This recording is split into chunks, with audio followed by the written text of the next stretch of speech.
Today we are talking about the birth of the dark god as we explore two banned texts that were once banned by the church, the Tripartite Tractate and the Secret Book of John. And what we're taking a look at is the idea that the creator god, the God of the Bible, is not a benevolent being at all, but is instead a being of shadow and a being of darkness. Now, we've talked about this before on my channel quite a few times, but this one is going to be particularly interesting because we're taking a look at two banned texts, the Sethian text, the Secret Book of John, and the Valentinian text, the Tripartite Tractate, that both describe the rise and birth of this dark god, but they explain different perspectives of it.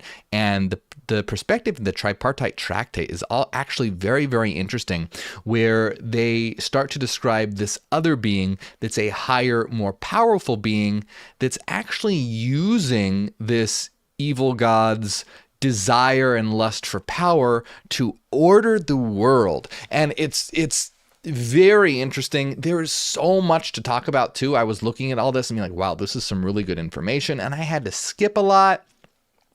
And hopefully we'll be able to get it all in one video because this is going to be really great. And you're going to see why it's so interesting to compare these two different versions. And you'll see why in a minute. We're going to start right now. Just make sure, as always, like and subscribe. And if you want to support this channel and see this channel grow and help me get information out there to help raise consciousness, then consider supporting on Patreon. It's the best way to support my work. Helps out a lot. And you get access to all of our members-only videos. And there's a new one every single week. And there's some really great content there. And you get all of it if you go to patreon.com/MorgueOfficial and support. Or you can also get access to that by supporting at tier 2 or higher on YouTube. Any tier on Patreon or tier 2 or higher on YouTube. And the join button's right below this video for YouTube. Let's see. Also, beware of scammers in the comments. I see this a lot. There are people pretending to be me. They're DMing people, leaving comments, saying that, I don't know, what did they say? They're saying like contact me on WhatsApp or Telegram, and I don't know. It's all a scam, all right? It's not me. If someone's pretending to be me saying to join WhatsApp or Telegram, that's not me. Also, there are people and groups out there that don't like what I am doing, and they are spreading a lot of misinformation and disinformation about me and our group and what we do. So, hey, just use your head, use logic and reason, and don't fall for the BS. Here we go. The birth of the dark god as we explore the Tripartite Tractate and the Secret Book of John, both Gnostic texts declared as heresies by the church by two different versions of Gnosticism, Valentinian Gnosticism and Sethian Gnosticism. And so we've been exploring the Tripartite Tractate. And just to give you a quick recap, if you want to see all the videos on it, I highly recommend checking out the playlist. It'll be linked to at the end of this video with all the different videos. But if you haven't seen them, that's okay. The quick recap essentially is that reality is an eternal divine mind, a unity, and everything is an emanation of this higher secret divine mind, this ineffable being. And we've been exploring this being and seeing that we are all part of it, our eternal souls. Right there in the beginning, you have the Father, the Son, and the Church in the beginning. And the Church represents all, souls of imperishable truth. And everything is an emanation from these powers, from this being. And these being, and we talked about before how it emanated beings called eons, and how eons were structuring the psyche of this divine mind and working in harmony and creating different realms and things like this. Well, now we're going to get to the part in the story where one of the eons, something goes wrong. Okay, so in the Secret Book of John, it's called A Crisis That Becomes the World. And in the Tripartite Tractate, it says, let me see exactly what it's titled here, The Imperfect Begetting by the Logos. Okay? So this is the part where something goes awry. In the Secret Book of John, it's called A Crisis That Becomes the World, meaning like the material world. And in the Tripartite Tractate, it's called the imperfect beginning by the Logos. So something goes wrong here. So let me bring this on screen. And as a reminder, people ask, where can I read this stuff? You can read this all for free on gnosis.org. They have almost all of the Gnostic texts. They have all of the texts discovered in the Nag Hammadi. There's just one or two that wasn't in the Nag Hammadi that they don't have, but they have almost all of them. Go check it out. It's a great website. Highly recommend it. Really good content there. So anyway, let's begin. It's always these things where it's easier to just start and then explain as we go, because Gnosticism is quite wild. So in the secret book of John, it says a crisis became the world. And it says it happened that the realm or eon of wisdom or Sophia, of conceptual thought, epinoia, began to think for herself. She was using the thinking, ethemesis, and the foreknowledge, prognosis of the invisible spirit. So essentially what happens is that one of these divine beings, like I said, are called eons. I think our last video was all about eons. Check out the last video in this playlist for a bunch of information on eons. One of this eon is called Sophia, and Sophia begins to think for herself, and she's using these different powers of the one mind. Because remember, everything is part of this mind, and this is the one true God, right? The one, the holy invisible spirit. And it's one mind, and everything is an emanation or a structure in this mind. So one of these powerful beings, or eons, is known as Sophia, or wisdom. And so Sophia is the structure of wisdom.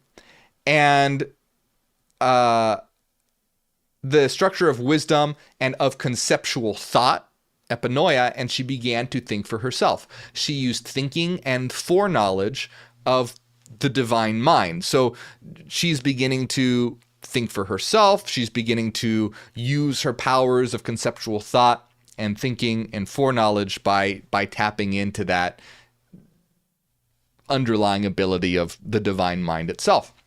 It says, she intended to reveal an image from herself, to do so without the consent of the spirit who did not approve, without the thoughtful assistance of her masculine counterpart, without the invisible spirit's consent, without the foreknowledge of her partner, she brought it into being. So essentially what happens here is that all the eons work in tandem and they have partners, and everything is perfect and everything is symmetry. But there's no real thinking for oneself. In a realm of perfect symmetry, everything is sort of happening like clockwork. But Sophia wants to create and think for herself, who represents wisdom and conceptual thought. She wants to think and create for herself, and she does so without her partner, without her creative partner. And so it says without her masculine counterpart. And he didn't approve of this. So without the invisible spirit's consent and without the knowledge of her partner, she brought it into being.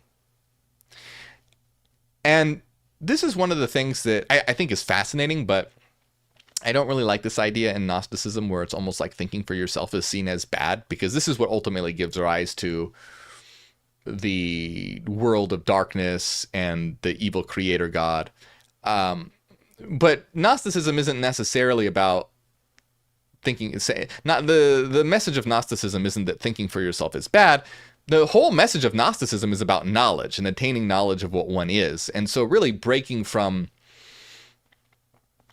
the brainwashing of society and what the norm is with regard to how one views God and things like this. So I'm not saying that Gnosticism necessarily says that thinking for oneself is bad, but you can see that in the story, it's kind of embedded in there that, so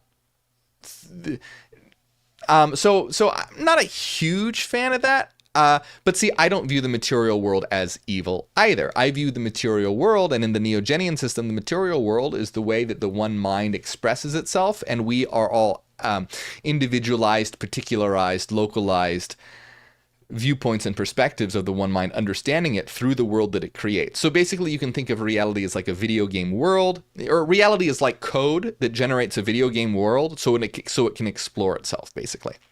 Not that it's necessarily evil, but in Gnosticism, it is evil. It's looked at as a prison, and it comes from one of the eons, Sophia, who's related to conceptual thought and wisdom, who began to think for herself and acted and created without the consent of the one mind and her partner. So it deviated from the norm.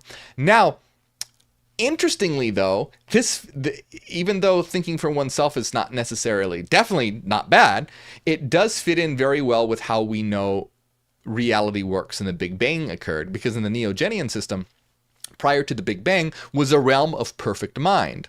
Well, what causes the Big Bang is essentially reality going from perfection and symmetry to asymmetry, particularly when you have frequency functions and the amplitudes and phase relations are varied, so things are no longer in phase and the amplitudes aren't equal. Then you have the material world that comes into existence because now there's difference and separation, but it's not necessarily a bad or a negative thing. But it is this idea that when symmetry is broken, the material world is born. And we know this mathematically through Fourier transform, that when symmetry is broken, you start to get materialization. So that's kind of cool that the Gnostics were even hitting at this so long ago, this idea of the breaking of symmetry giving rise to the illusion of a material world. But anyway, I'm getting off track, and I want to move forward because there's a lot of really good stuff to talk about here. So she wants to create for herself, and she does so out of the harmony, without the consent of, so out of harmony with the one divine mind and her partner. And it says because she had unconquerable power, because remember, eons are immensely powerful. Eons are immensely more powerful than the God of the Bible and his angels. They're the part of the fundamental lights and powers of existence itself. So because she had unconquerable power, her thought was not unproductive. Something imperfect came out of her, different in appearance from her. Because she had created it without her masculine counterpart, she gave rise to a misshapen being unlike herself. So she wants to create something, and because she's immensely powerful, they're saying she does. She has the power to create, and she wants to create, and so she does create. But because she creates out of balance and out of harmony, a misshapen thing comes from her creation. Her creation is misshapen because, you're creating out of balance, you're creating out of harmony, essentially, is the story here. Sophia saw what her desire produced, and it changed into the form of a dragon with a lion's head and eyes flashing like lightning bolts. So quite an quite a picture there. And remember, this is going to be the God of the Bible, the creator God. So Sophia creates, and what does she create? This misshapen, dark creature that's like a lion, that's like a dragon with the head of a lion and eyes flashing like lightning bolts. And by the way, I always think that it's interesting when people depict beings like this, and they'll depict it exactly like this. Like they'll draw a dragon, and then they'll, plop a lion's head on it. Almost like Photoshop, like, oh, well, here's the dragon. Now let's cut the head off this lion and drag it here and plop it down on the dragon. And then you get basically, just a dragon with a lion's head. And I always think that that's very unimaginative, because if you think about it, back then, they're trying to describe a being, but they're trying to only describe it in terms of things that they had back then. They didn't have sci-fi movies. They couldn't reference, like, oh, it was like the xenomorph from Alien. Like, obviously they couldn't do that. So they could only pull from the knowledge that they had. And so they're trying to describe this like horrific being. And they're like, oh yeah, it's like a dragon with like a lion's head. They might not necessarily mean that it like has a mane, but they're trying to get across it like it had, long fangs and teeth. And so anyway, I would imagine that they probably imagined it as something very much more like an eldritch, Lovecraftian, or even like alien type of thing, rather than, oh yeah, here's a dragon, just plop a lion's head on it. That's just all they could use to describe back then. Anyway, I'm going way off topic here. I always just think it's kind of unimaginative when I see people depict these things, and it's like, oh, you could make it so much more I don't think you really have to limit it to it literally being like a lion's head plopped onto the dragon. Anyway, just my opinion. Everyone is open to interpreting these things is any way that they would like. Of course, it's a story, and that's the cool thing about stories is we can imagine them any way we want. I just think I would really like to see someone imagine these things in a much more interesting way. And I think that, anyway, let's continue. So she gave birth to this horrific creature, this dragon-like entity with eyes flashing like lightning, the head of a lion. And Sophia cast him far from her. She was like, what the F is this thing? Get away from me. And so she cast it far from her, outside of the realm of the immortal beings, so that they could not see him. She had created him in ignorance. Sophia surrounded him with a brilliant cloud, put a throne in the center of the cloud so that no one would see it. And she named him Yaldabaoth. Yaldabaoth is the chief ruler, or archon. He took great power from his mother, left her, and moved away from his birthplace. He assumed command and created realms for himself with a brilliant flame that continues to exist even now. Now, in a moment, it says the fashioning of this world, and it begins to describe how this being now starts to create the world.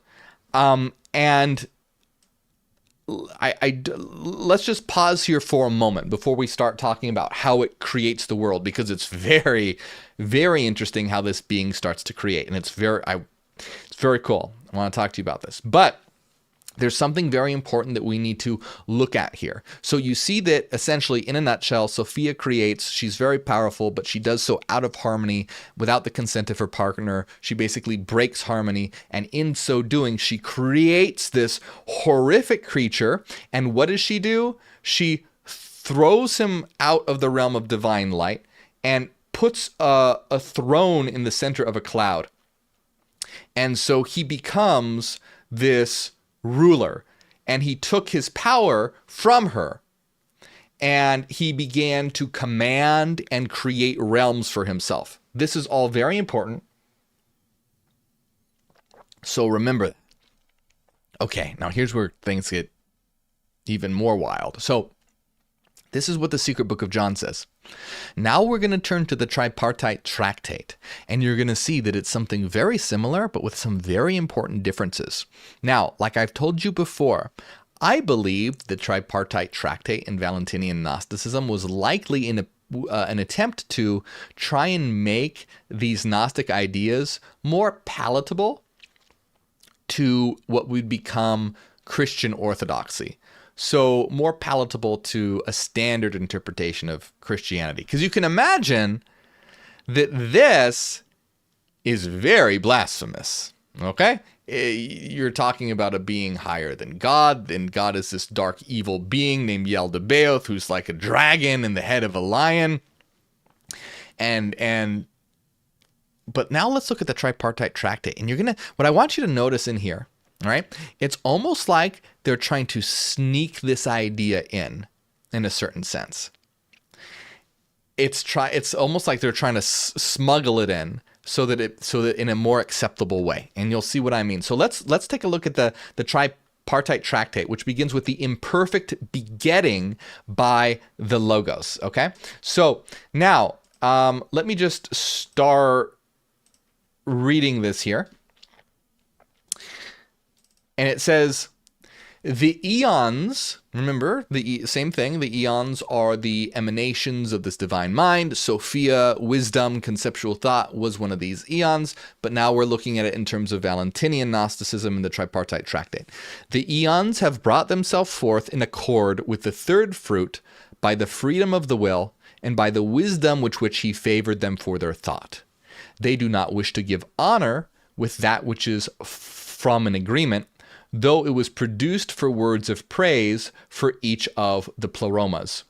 Okay, so there's a lot to cover here, and usually I like to go line by line and explain everything, but we're going to have to I'm going to have to skip over some things so that we can get to the very important part. So I'm going to try and exercise some self-control and not go off on tangents and stick to the important parts here. So it came to one of the eons that he should attempt to grasp the incomprehensibility and give glory to it, and especially to the ineffability of the Father. Since he is a logos of the unity, he is one, though he is not from the agreement of the totalities, nor from him who brought them forth, namely the one who brought forth of the totality, the Father. So, essentially in a nutshell, there is one specific eon that they want you to pay attention to. This is going to be a very important eon, and this eon is called the Logos, or a Logos. And what is a Logos? A Logos is like an ordering principle. You can think of it sort of like a fundamental law. So this eon is a Logos. It is an ordering principle that wants to understand all reality, essentially. Okay? Now, what I want you to notice here is the parallels between this Logos that wants to understand reality and the eon of Sophia, who is wisdom and conceptual thought, who wanted to create for herself. And I want you to notice that what it very much seems like here is they're trying to introduce this idea of Sophia, but not in terms of, I think they wanted to make it more masculine, because I think it's much more difficult for Christians of the time. Sethian Gnosticism puts so much emphasis on feminine power, and that's one of the things that I really like about it, because that's so lacking in Christianity. There's Sophia, the divine eon of wisdom. There's Barbelo, the great mother.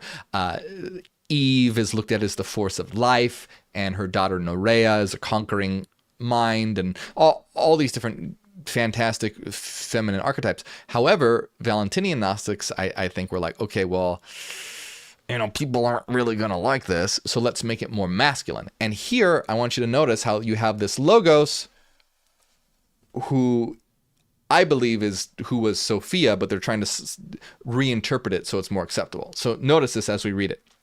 So, the eon, or the Logos, was among those to whom was given wisdom. All right, see again the association with Sophia, who is the eon of wisdom and conceptual thought. This Logos was among those to whom was given wisdom, so that he could become pre-existent in each one's thought. By that which he wills, will they be produced. Therefore, he received a wise nature in order to examine the hidden basis, since he is a wise fruit.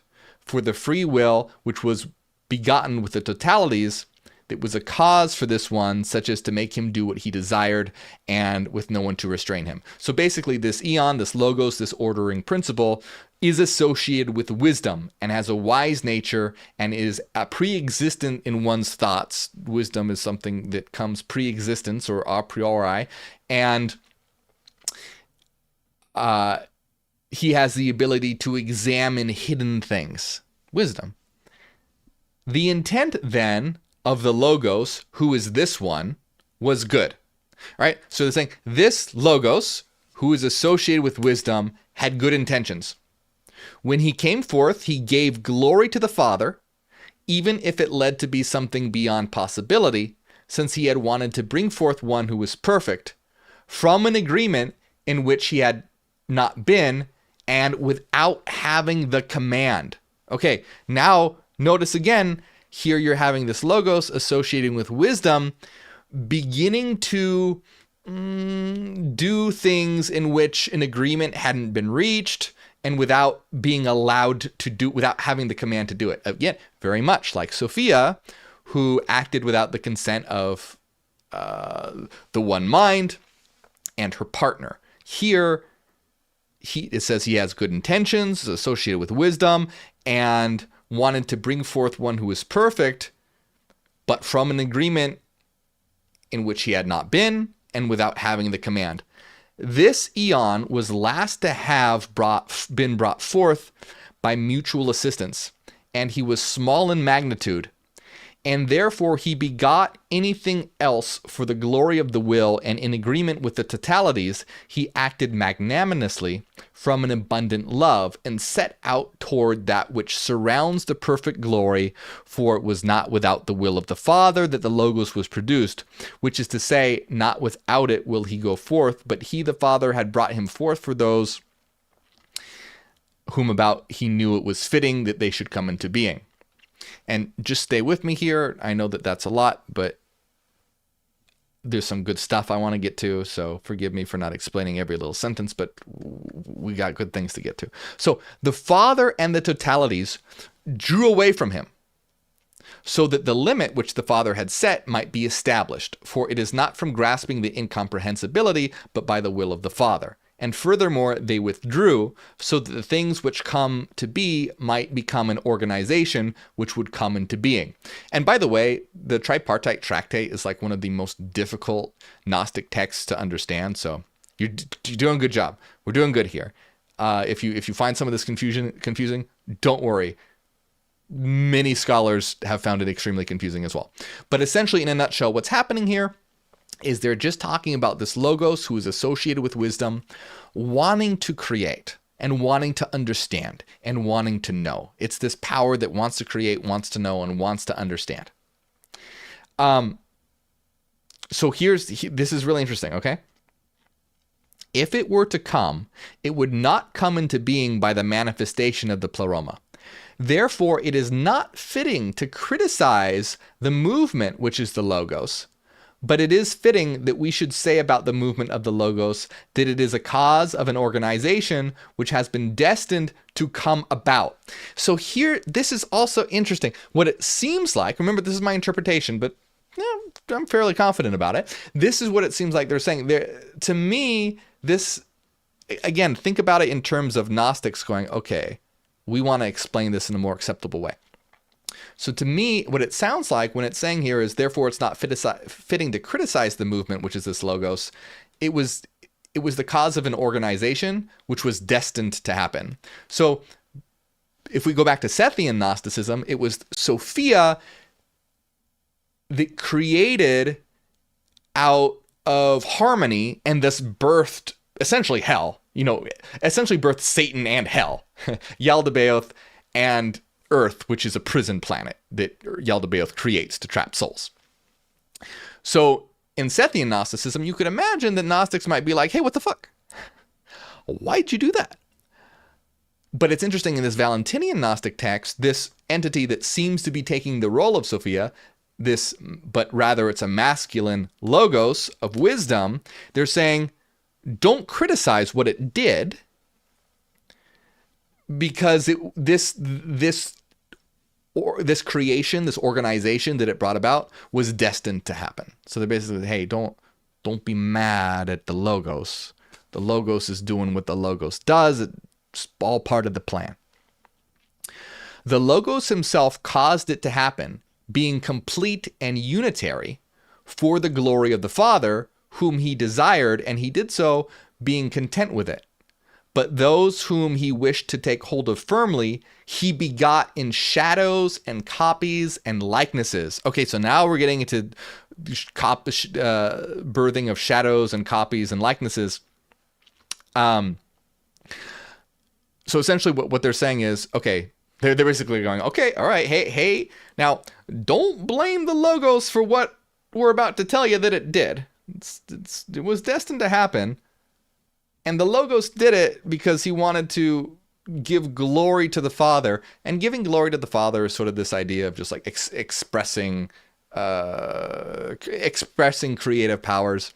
But it's saying, but what happened was he began to create in shadows and copies and likenesses. So basically the things that this Logos ended up creating wasn't the best. Now you can see it's not like, oh yeah, it birthed a dragon with a lion's head that had flashing eyes like lightning and it's the epitome of evil and darkness. They're not saying that. It's like they're trying to sneak it in. They're like, okay, don't blame the Logos for what the Logos did. The Logos wanted to give glory to the Father, and it started to create shadows and copies and likenesses. So like dark things that aren't as high or as powerful as the light things, malformed things, etc. Okay, it doesn't say that exactly, but you can see what they're getting at here. Okay, for he was not able to bear the sight of the light, but he looked into the depth and he doubted.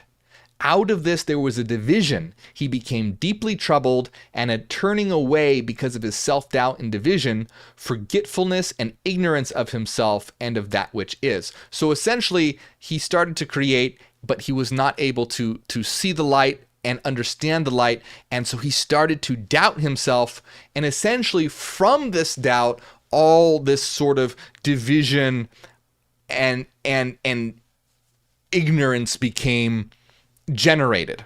Okay? And so we're getting to some really good parts here. So his self-exaltation and his expectation of comprehending the incomprehensible became firm for him and was in him. But the sickness followed him when he went beyond himself, having come into being from self-doubt, namely from the fact that he did not reach the attainment of the glories of the Father, the one whose exalted status is among things unlimited. The one did not attain him, for he did not receive him. So basically, he wants to comprehend the incomprehensible. But when he understands that he did not reach the attainment of the glories of the Father, and the reason why you can't reach the attainment of the glories of the Father is because you are not equal. In this story, you're not equal to the Father. You're an emanation of the Father. So you're part of the Father, but you are not the totality. You are an aspect of the totality.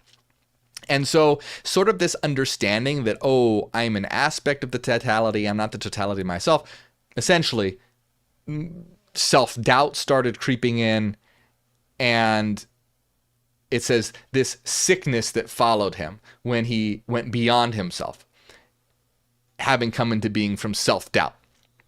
So the one whom he himself brought forth as a unitary eon rushed up to that which is his, and his kin of his in the pleroma abandoned him, who came to be in the defect along with those who had come forth from him in an imaginary way, since they are not his. Now listen to this. If you didn't think that this was the Valentinian Gnostics trying to insert the idea of Sophia here in a different way, all right, listen to this. When he who produced himself as a perfect actuality did bring himself forth, he became weak like a female nature which had abandoned its virile counterpart. So again, when he, the Logos, this Logos of wisdom, who produced himself as a perfect actuality, did bring himself forth, began to create in all this, he became weak like a female nature which has abandoned its virile counterpart. Virile, being very masculine, masculine and healthy. So essentially, when it started to create, it's saying like, oh, well, it became weak like a female who wasn't creating with its masculine counterpart. Now, of course, this is extreme. This obviously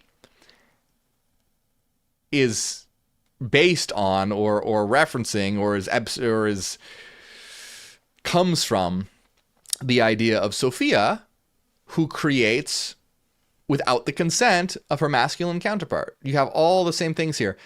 The difference is that they're saying that this Logos of wisdom is male, that it is he, and that when it created in this way, it became weak like a female. And of course, see, this is one of the things that I'm not a huge fan of in Valentinian Gnosticism, is that they greatly start to take the emphasis away from the powers of the feminine and put it in a more masculine way, and with things like this, look at femininity as weakness. Whereas in Sethian Gnosticism, that's not the case. Even though Sophia did, a thing that ended up creating hell, essentially, Sophia is not looked at as a weak being. Sophia is incredibly powerful. And throughout Gnosticism, Jesus Christ is often looked at as either an emissary or even an avatar of Sophia. Sophia is, and then you also have Barbelo, where Christ comes from the realm of Barbelo, perhaps referencing the relation to Sophia as well, Barbelo, the Great Mother. And so the feminine aspect is not weak by any means in Sethian Gnosticism, but you can see here, it's like, okay, in my opinion, the Valentinians are probably thinking, okay, well, I don't really know if the Christians are going to get on board with this, so let's tell the same story, but let's make Sophia a male and say that when it created in a disharmonious way, it became weak like a female. I'm not a fan of that, but you can see where they're trying to sneak these things in my opinion. But I think it's fairly obvious. So, from that which was deficient in itself, there came those things which came into being from his thought and his arrogance, but from that which is perfect in him, he left it and raised himself up to those who are his. He was in the pleroma as a remembrance for him, so that he would be saved from his arrogance. So, again, you're having the same story sort of being told, but in a more subtle way. Instead of saying, oh, Sophia, this powerful feminine force, created without the consent of her partner and gave birth to a dragon-like creature with eyes flashing like lightning, it says, from that which was deficient in itself, so when it created from its own deficiency, that is, creating without its virile masculine side, those things came into being from his thought and his arrogance. And those things that came into being from his thought and his arrogance were those shadowy like creatures. And by the way, pleroma is the realm of divine light. The pleroma is a realm of light. Okay, so like the pleromas are the things which came into being from. Like the pleromas are the things which came into being from the arrogant thought. And this arrogant thought, is this act of creation, this arrogance of creation, which are their likenesses, copies, shadows, and phantasms, lacking reason and the light. These which belong to the vain thought, since they are not products of anything. So again, you're having these dark creatures, these shadows, these phantasms that lack the light, that lack reason, that are coming into being. Therefore, their end will be like their beginning. From that which did not exist, they are to return once again to that which will not be. It is they, however, by themselves, which are greater, more powerful, and more honored than the names which are given to them, which are their shadows. In the manner of a reflection are they beautiful, for the face of the copy normally takes its beauty from that which it is a copy. So it's essentially saying that these are shadows and copies and likenesses, but they're beautiful because they are reflections of things that are beautiful. They're simulacrum. They're false versions. They're copies. So, you're not having beings of, you're not having dragons with lightning bolt eyes. You're having beautiful beings. However, these beings are ultimately shadows.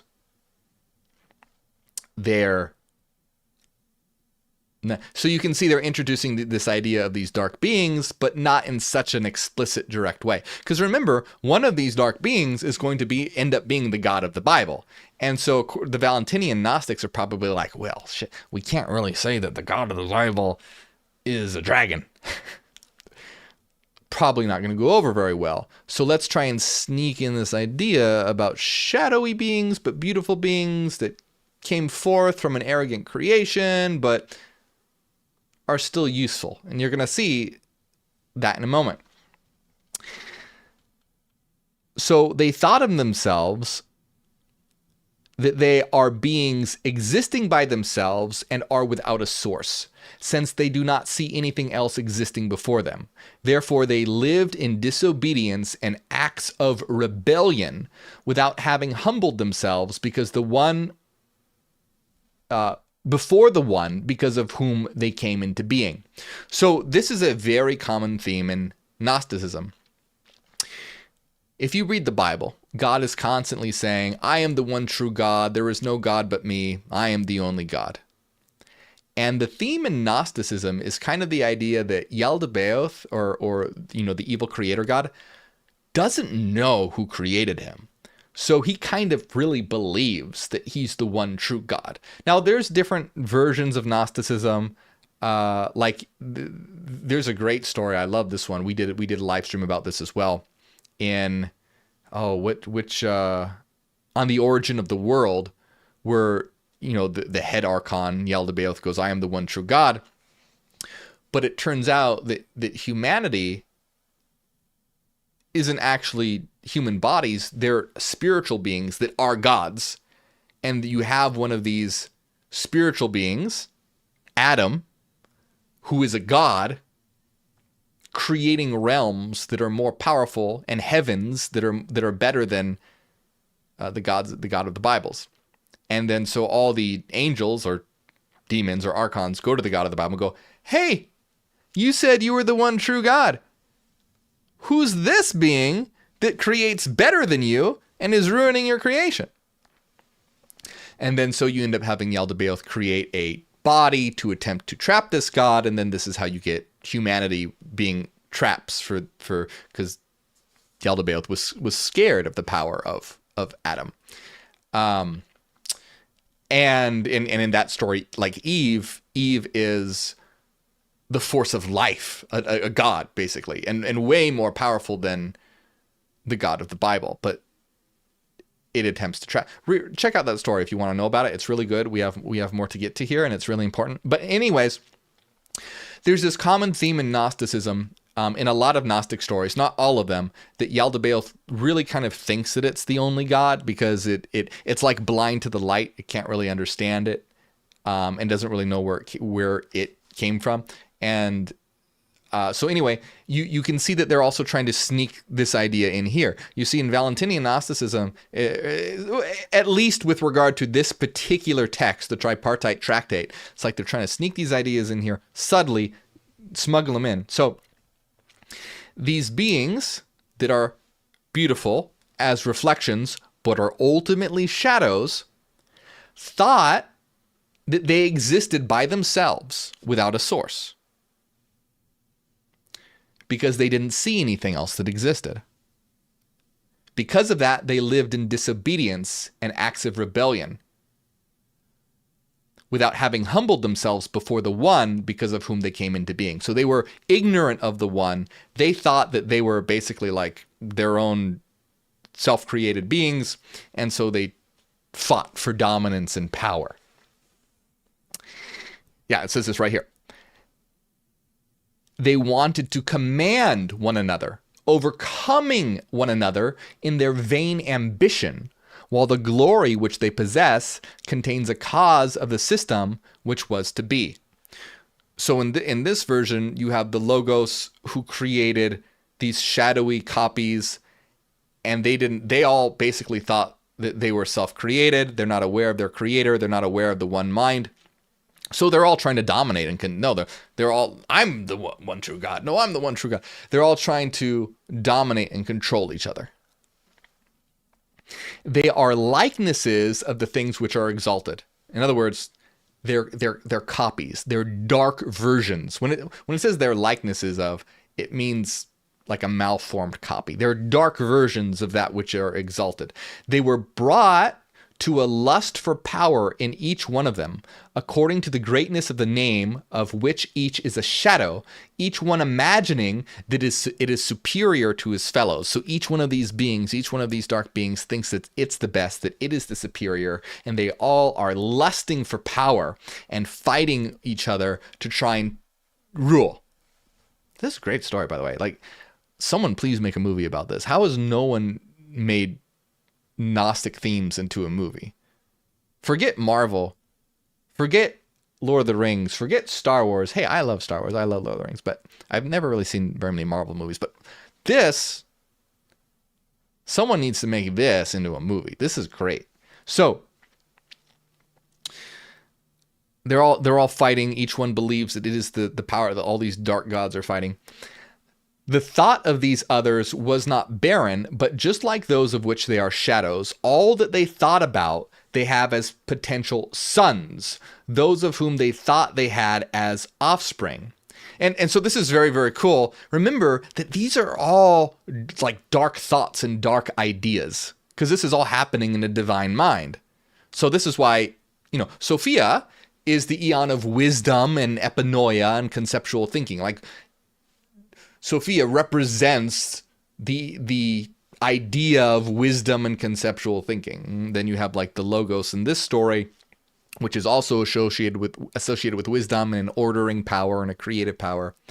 And then you have these dark beings that are also like dark thoughts. And in other versions of Gnosticism, there are things like wrath or ignorance or vanity or whatever. I don't know if vanity is specifically listed, but things like that. Definitely wrath, definitely ignorance.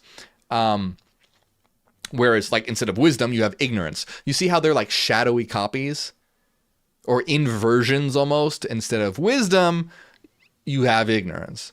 And as a being. And it's essentially saying that all they thought about, they have as potential sons. So these beings are like beings of thought, beings of ideas, which is so cool, by the way. Please make a movie about this and make it good. And as the ideas of these ideas become their children, because they're birthing thoughts. They're birthing dark thoughts. So cool. So, therefore, it happened that many offspring came forth from them. As fighters, as warriors, as troublemakers, as apostates. They are disobedient beings, lovers of power. All the other beings of this sort were brought forth from these. Now remember, humanity hasn't even been created yet. So we're not talking about like anything happening on Earth or humans or anything like this. This is all still in divine realms or dark abysses and things like this. Oh man, we okay. There's some. I hope you're enjoying this. I'm enjoying this very much. They were stronger than them in the lust for power, for they were more honored than the first ones who had been raised above them.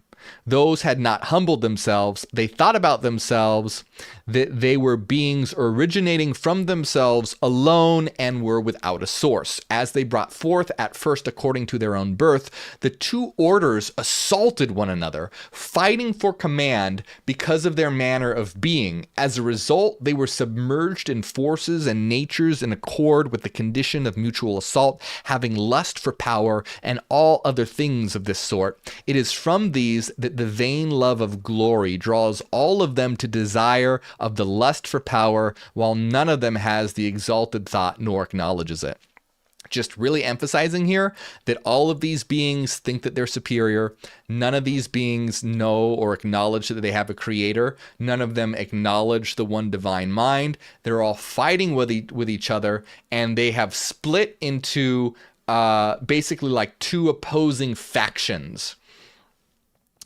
Again, he set over them the powers which the roots had produced in their lust for power. Okay, so now we're talking about... I had to skip over some things. I really didn't want to. and maybe we'll go back and look at them at another time. But there's just so much. Essentially, what's going on now is that the Logos, this ordering principle that ultimately brought them into being, is basically trying to. He sees all this fighting going on, and he's trying to organize them. Okay? So it says, again, he, meaning the Logos, set over them, and remember the Logos is this eon of power, this eon of wisdom that is very powerful, and he's the one who created these beings ultimately. So he, the Logos, set over them the powers which the roots had produced in their lust for power. He appointed them as rulers over them, so that either by the support of the word which is beautiful, or by the threat of the law, or by the power of lust for power, the order might be preserved from those who have reduced it to evil, while the Logos is pleased with them, since they are useful for the organization. So this is this really weird idea that seems to be talking about how the Logos is ultimately like using their lust for power as a means, it says, since they are useful for organization. So it's almost like he's using their lust for power to organize things. And it's sort of like this building of a hierarchy, it seems like. So the Logos knows the agreement in the lust for power of the two orders, because remember, there's these two factions now that lust for power. To these and to all the others, he graciously granted their desire. He gave to each one the appropriate rank, and it was ordered that each one be a ruler over a place and an activity. This is where things get even really more, I mean, all of it's interesting, but so basically what you're having happen here is essentially in Sethian Gnosticism, you have Sophia fucks up, Sophia ends up creating these dark beings, and then what Sophia does is essentially, for the rest of the Gnostic story, is tries to get help humanity realize what it is, so that it can escape the material realm. Now, here is where you're bringing in the idea, and this isn't exclusive to Valentinian Gnosticism, but it's much more emphasized here, where these dark beings are useful and are being used in a way to organize existence. And the Logos is giving them, each of them, a rank and making each one a ruler over a certain place and a certain activity. So you can see how, in the beginning of this, it's sort of like, hey, don't blame the Logos for doing this. It was destined to happen, and ultimately it was for the glory of the Father. Yes, these beings were created that aren't the best, but they're useful for organizing. Because you're going to see, ultimately, one of these beings is going to end up being the God of the Bible, and they probably are trying to soften that a little bit. Instead of being like, oh, well, it's this evil dragon that's torturing you by trapping you into creation to power. That's what happens in Sethian Gnosticism. It's to power its infernal creation using souls like batteries almost, kind of. It's very Matrix-like in a certain way. So, it seems like they're trying to soften this idea by giving them uses as principles of organization. He yields to the place of the one more exalted than himself in order to command the other places in an activity which is in the allotted activity, which falls to him to have control because of his mode of being. In other words, hierarchies. Certain ones have to submit to others to allow ones to rule where they're allowed to rule, and each one has a certain place and a certain mode of being and a certain power, and some are better at certain things than others, and this is how they are all organized and rule over different things and different activities. As a result, there are commanders and subordinates in positions of domination and subjection among the angels and the archangels. While the activities are of various types and are different, each one of the archons, and I believe this is the first time we have the word archon introduced, so it's kind of like, hey, let's Add that in.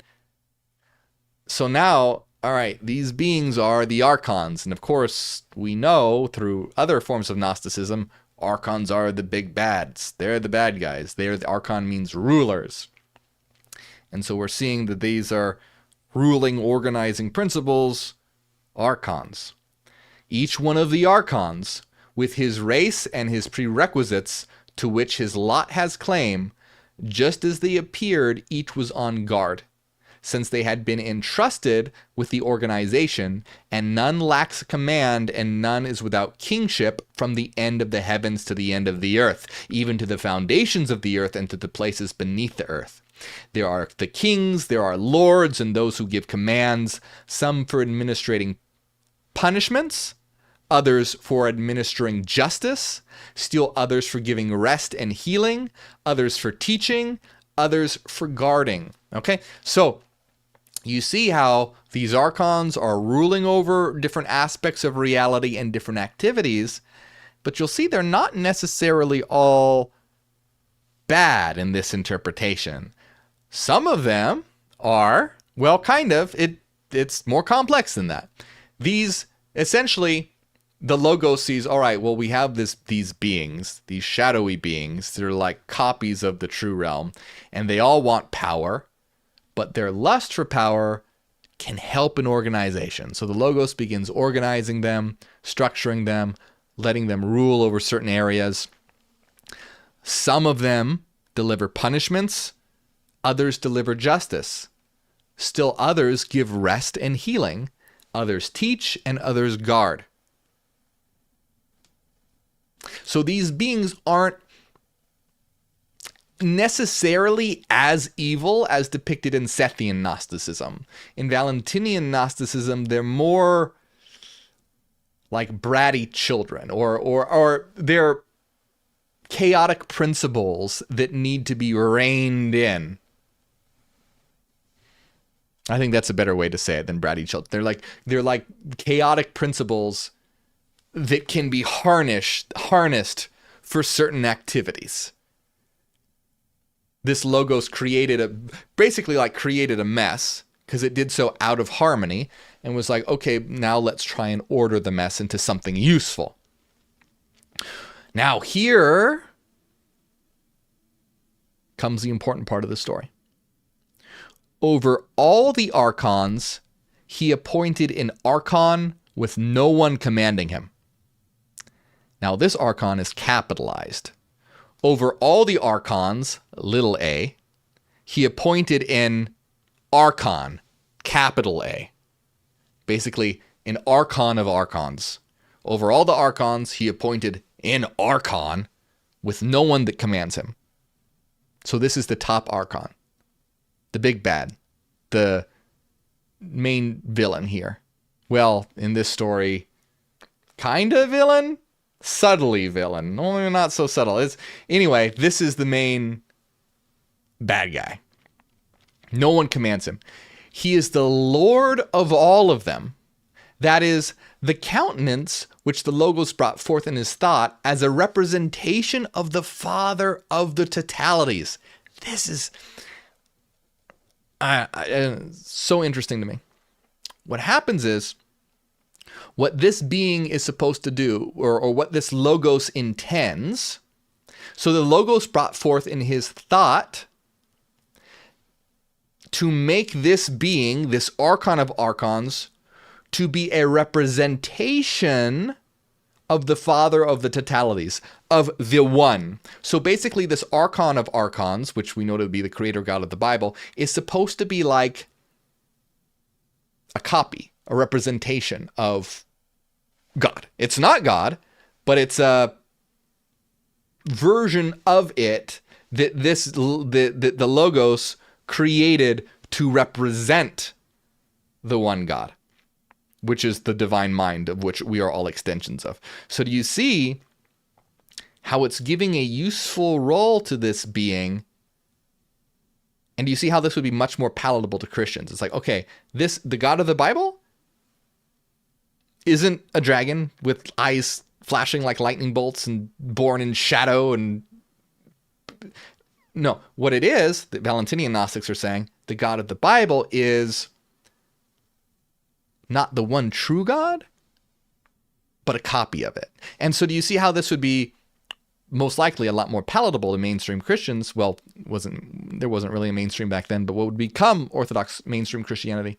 Because it's like, to be like, oh, the God of the Bible is just an evil fucking dragon. They'd be like, you're a heretic. That's crazy. Though that wasn't such an uncommon idea. You had the creator of the first Bible, Marcion, the first Christian canon, also believed that the God of the Old Testament was evil. But you didn't know that. Well, if you watch my channel, you do. But if you're watching this for the first time, check that video out if you haven't seen that. The creator of the first Bible, Marcion, first Christian canon, said that the Old Testament God was evil. Anyway, so you have this idea of introducing Valentinian Gnosticism, which would be a lot more palatable because it's getting closer to the Gnostic ideas, but in a more easy to swallow way. Like you don't have to believe that the God of the Bible is an evil, torturing, imprisoning being. It's actually a representation of the one true God. It's not the one true God. It's a copy. It's a likeness. It's like a reflection of it. And see, it's a reflection. It's not the actual thing. So there is a higher God of which we all are, and see, getting humanity closer to understanding the idea that we're all divine and don't need to be worshiping this particular God, but this particular God is ultimately a copy or reflection of it. So therefore, he, meaning the archon of archons, is adorned with every name which is a representation of him, meaning the Father, the one mind, since he is characterized by every property and glorious quality, for he too is called Father and God and Demiurge and King and Judge and Place and Dwelling and Law. Fascinating here. So what they're saying is the Logos took this being, made it the ruler of rulers, the archon of archons, and this Logos created this being as being a reflection or representation of the one, and therefore you can use the same names. You can call it Father, you can call it God, you can call it Creator, King, and Judge, and Law.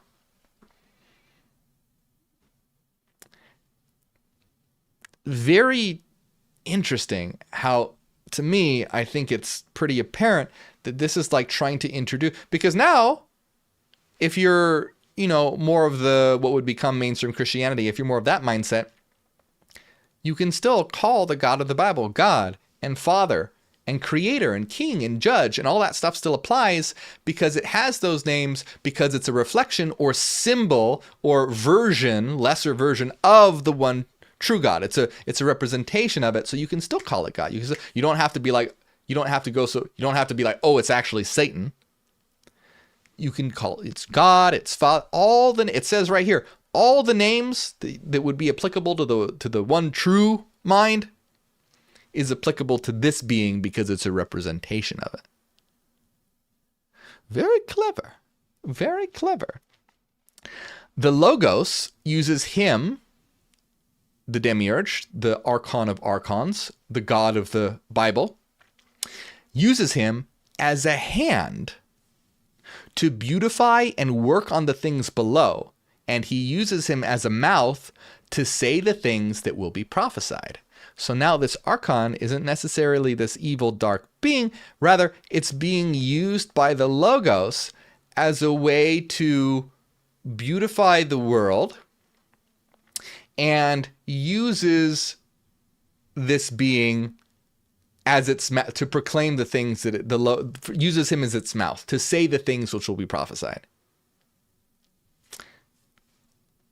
The things which he has spoken, he does. When he saw that they were great and good and wonderful, he was pleased and rejoiced, as if he himself in his own thought had been the one to say them and do them, not knowing that the movement within him is from the Spirit who moves him in a determined way towards those things which he wants. So the Archon of Archons, the creator god, is creating things. That which he has spoken, he does, and he rejoices in what he is able to do. But what he doesn't know is that its creative power, the movement within him, is from the spirit, which moves him in a determined way towards the thing which he wants. So he's basically... so in Valentinian Gnosticism, this Archon of Archons, rather than being an outright evil being, comes from, it's still a being of, ultimately comes from these beings of shadow who lust for power, but is sort of almost being manipulated in a way by the Logos. It's using him as a way to create things and do its work.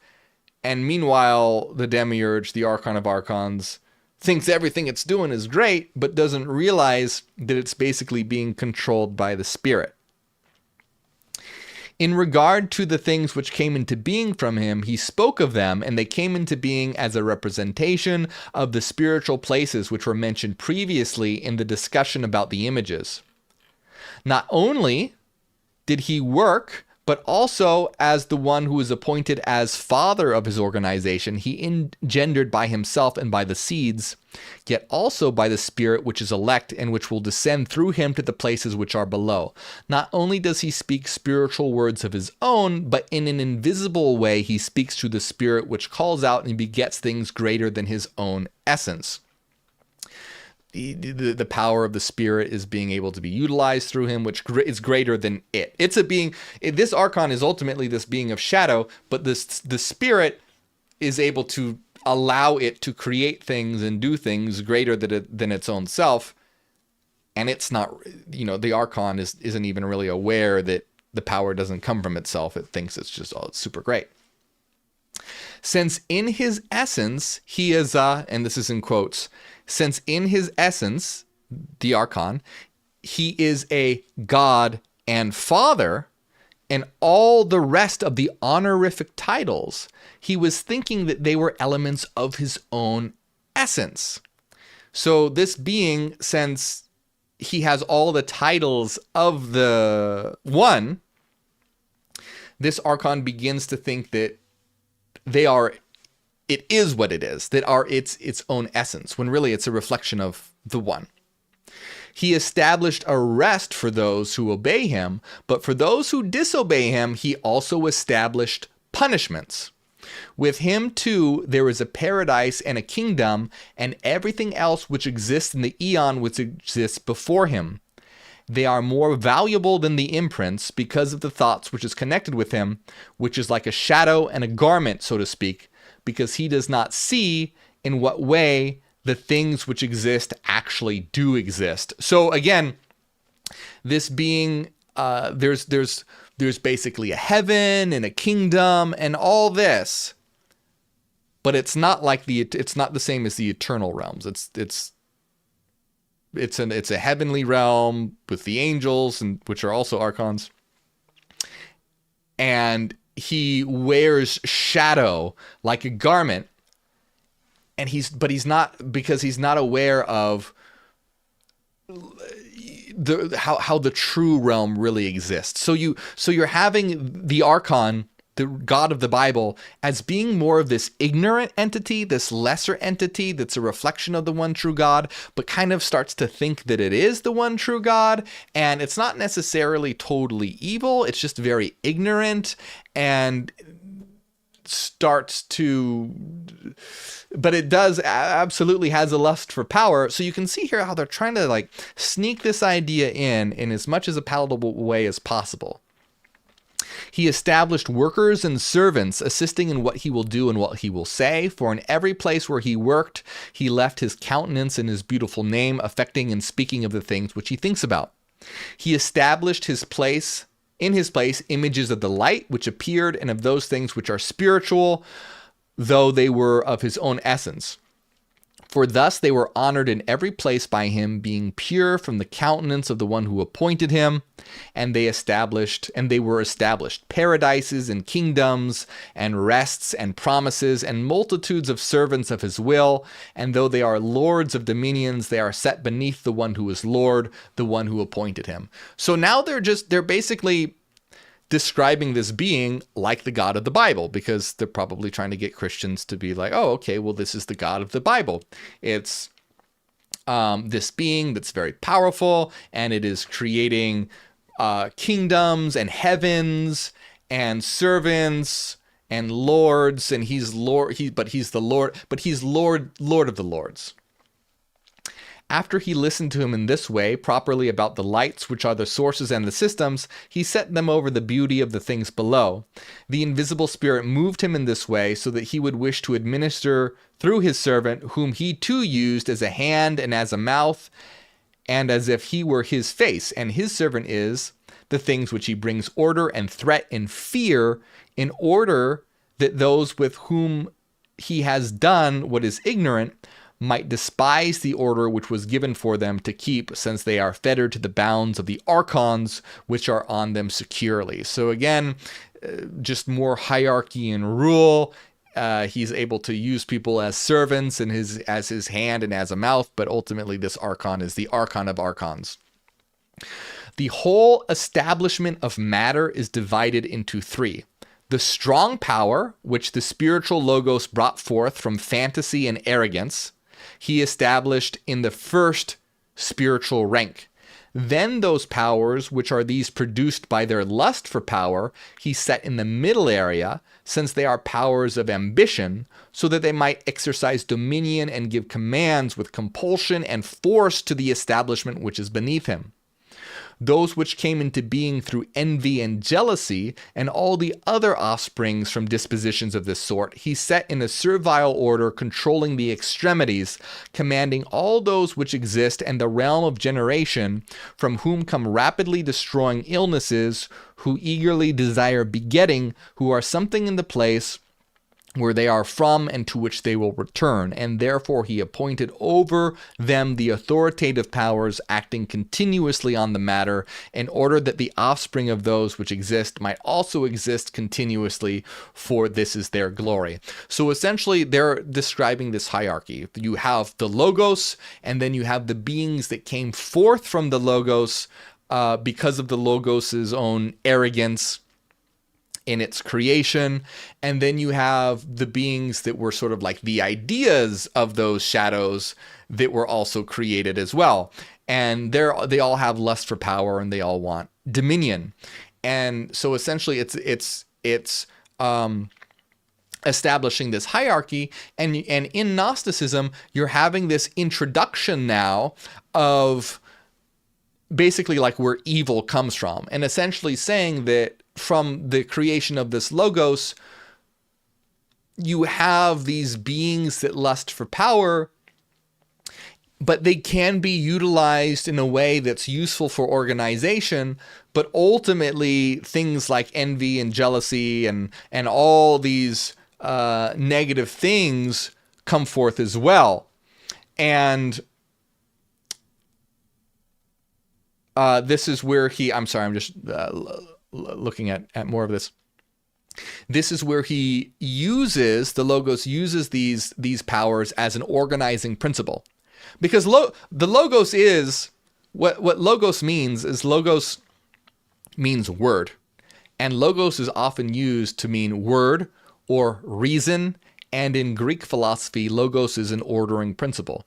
I believe that it's used in Stoicism and some other philosophies, as pre-Socratic philosophers use the word logos to represent organizing principle. So what the Logos does, it's like reason, it's structure, it's order. And in this system, it's referred to as Logos, or associated with wisdom, which you see is very, very, very close. And so Logos is an ordering structure, and it births basically from the irony here is that out of its creation sort of comes chaos. Order kind of births chaos with all these dark, shadowy beings that have a lust for power. But Logos, the order, goes, hey, you know what? I can use their lust for power as an organizing principle. So the Logos, the orderer, starts to order these chaotic beings into a hierarchical system that works. And so he appoints over them an archon of archons, which is the God of the Bible, who begins to create a beautiful world, beautifies the world. But there's also jealousy and envy and wrath and anger and all these other negative things as well. So with Valentinian, Sethian Gnosticism is very straightforward. Sophia, wisdom, created out of balance. This asshole came into being and fucked shit up. That's essentially Sethian Gnosticism. And then the rest of Gnosticism is the idea of trying to realize that, oh, right, we are God, this thing is evil, and we are part of the one true God.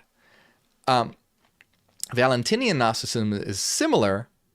Gnosticism is similar, but in a more subtle way. In the beginning, you have the Father, the Church, and the Father, the Son, and the Church. So it's established the Church as the imperishable spirits are what we are.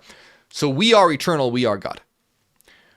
And essentially, understanding that is key to Valentinian Gnosticism. But the Archon, the ruler, the being of shadow, is less looked at as being pure evil, but a shadow in more of a sense of a reflection. Not the thing itself, but a lesser version of the thing itself. So you can still call it Father, and you can still call it God, and you can still call it King, and you can still call it Creator. Because it is all these things, because it's a reflection of the one true reality. But ultimately, you need to realize that we are the one true reality and are ultimately above this being, but this being can be used as a creative force, a force of creation. So there's a lot of interesting pros and cons to Valentinian Gnosticism. In one sense, I like the idea in Valentinian Gnosticism where the creator God isn't necessarily looked at as pure evil, or at least it can be redeemed and be used in a useful way. Because I don't like looking at the material world as being totally evil, and because ultimately the world is how we come to express ourselves and know ourselves as the universe. The material world is the universe expressing itself through its own creation. It's not necessarily evil. It just seems like that because humans are idiots and they go around killing each other for the dumbest reasons. So humans screw things up. But when humans realize they are God, they can create the kingdom of heaven here on earth. And that's more in line with the Gospel of Thomas, which says the kingdom is all around you and within you. It's not in the sky when you die. It's not in the sea with the fish. That's what Jesus says in the Gospel of Thomas. It's in you and all around you. It's a state of mind, a state of consciousness, and realizing that we can create it here and now. So when humans realize what they are, we can create a beautiful world here and now, right now, because we realize that it's our expressive creative force as the universe. So let's have a powerful experience. And then so you had Valentinian Gnosticism that doesn't go quite that far, but it's less critical of there's a lot of pros and cons to it. Ultimately, I like Sethian Gnosticism better because Sethian Gnosticism just straight up goes, hey, the God of the Bible is a dick. And feminine power is amazing. And so many times the God of the Bible is terrified of feminine power, and the feminine power defeats the archonic God multiple times. Check out my other videos if you want to see Norea defeat this God and Eve defeat this God, and it's really cool. But Valentinian Gnosticism, you can see, and I see their strategy in trying to make this more palatable to mainstream Christianity. And it's very interesting. It's very smart, very interesting the way that they do that. So what we're going to look at next time is the creation of the world and humanity. And we're going to do the same thing. We're going to look at Sethian Gnosticism, where the creation of the world and humanity is created by Yaldabaoth, the evil archon, to trap humanity and power his infernal creation. And then we're going to see what Valentinian Gnosticism has to say about that, just like we did here. I hope you enjoyed this. I hope you like this. I really found this fascinating. Let me know in the comments what you think. If you find this fascinating like me too, let me know. And let me know what you think about it. Do you see the connections that I do? Do you agree with them? I think that they're pretty straightforward and obvious, but let me know what you think. I want to know. Tell me in the comments. Check out the playlist. We have way more videos on the Tripartite Tractate as well as the Secret Book of John. And again, if you enjoy my videos, hey, help this channel grow by supporting on Patreon. This is how we're able to get information out there and how I'm able to create bigger and better videos. Helps out a lot. And you get access to all of our members-only videos. There's a lot of them with a new members-only video every single week. Make sure that you check that out.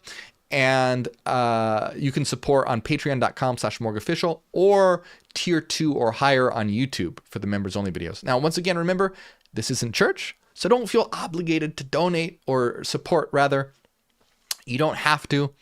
There are plenty of free ways you can support, but it does help out a lot, and I appreciate it. Oh, also, we are having a charity stream next week. That reminds me, on Thanksgiving, we're having a charity stream on Thanksgiving to benefit No Kid Hungry. So make sure you're there to feed hungry kids. Make sure you're there. That's going to be a lot of fun. That's going to be great.